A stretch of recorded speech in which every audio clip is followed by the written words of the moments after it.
รายชื่อเลยเอาคนละทีมมารายชื่อเลย คนละทีมเลย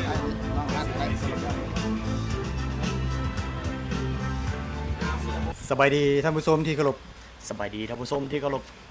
ยินดีต้อนรับทุกท่านเข้าสู่การแข่งขันบานเตะเยาวชนหญิงรุ่นอายุบ่เกิน16 ปี ชุดแล้วก็ส่วนแบบวินัท ประเสริฐแสงนักกีฬาหมายเลข17ทิพย์พระจันทร์แก้ววิไลนักกีฬาหมายเลข แข่งสันลาวได้จัดขึ้นมาก็เป็นทั้ง การเริ่มอาจารย์กองคำเสร็จสมบูรณ์สัญญาณเจ้าหน้าที่เป็นทางสโมสรมาสเตอร์เริ่มบานก่อนมาดีนักกีฬาหมายเลข10สุขสวรรค์ต่างหลักใหม่ที่นักกีฬาหมายเลข4ฝากเบิกทราย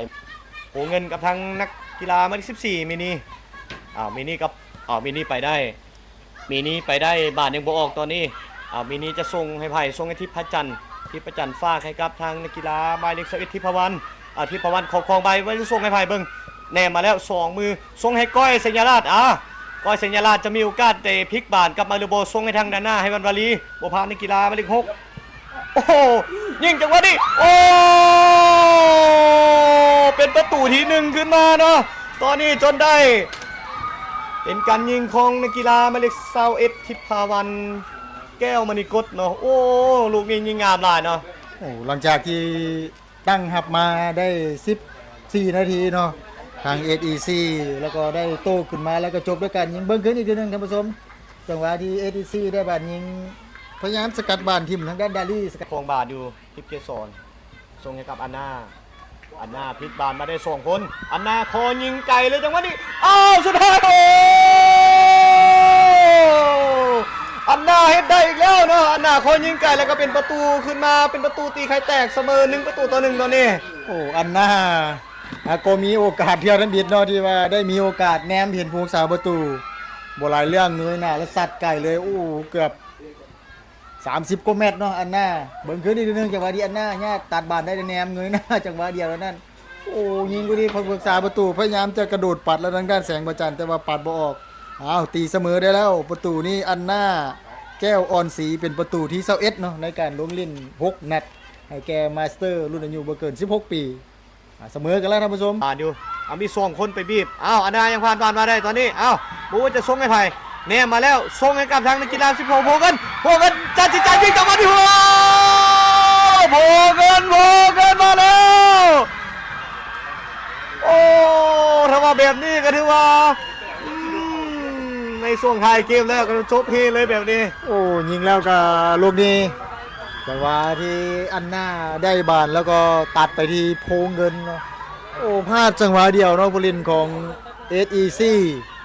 มาถึงมาเตอร์ยิงประตูกันนะเมื่อกี้นี่ทีนึงจังหวะที่อันหน้าลากมากรอบเขตโทษแล้วโอ้ยไปคุมอันหน้าถึง2คนแต่ว่าหลังลงมาฝากไอ้โพเงินฝากไอ้อันนาลุกไปแล้วแล้วแต่สินใจยิงจังหวะนี้โก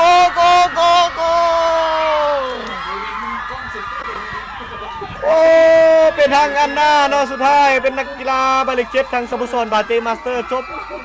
ประตูที่3ขึ้นมาได้นะโอ้แล้วก็มาปิดประตูใส่ก่อนใส่ไล่ไว้ SEC หมดโอกาสที่จะไล่ตีเสมอในท้ายเกมในระยะต่อเวลาเมื่อกี้นึงที่อันหน้าแต่ว่าแบบนี้ถ้าว่าหลุด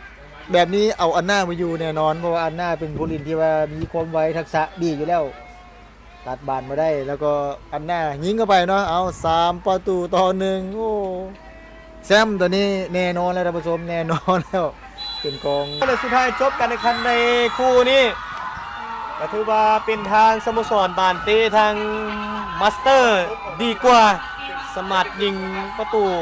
เฮ็ดให้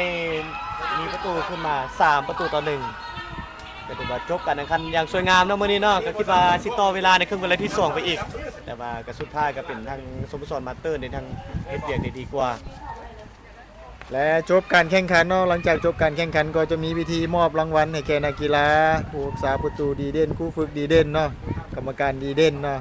และก็ต้องขอบใจน้ำผู้ให้การอุปถัมภ์ในการแข่งขันในครั้งนี้ก็คือฟีฟ่าเนาะแล้วก็มีกลุ่มบริษัทลาวโดรคมของคนลาวเบอร์ละ5แล้วก็เบอร์ละ7แล้วก็มีอีโวลูชั่นเนาะ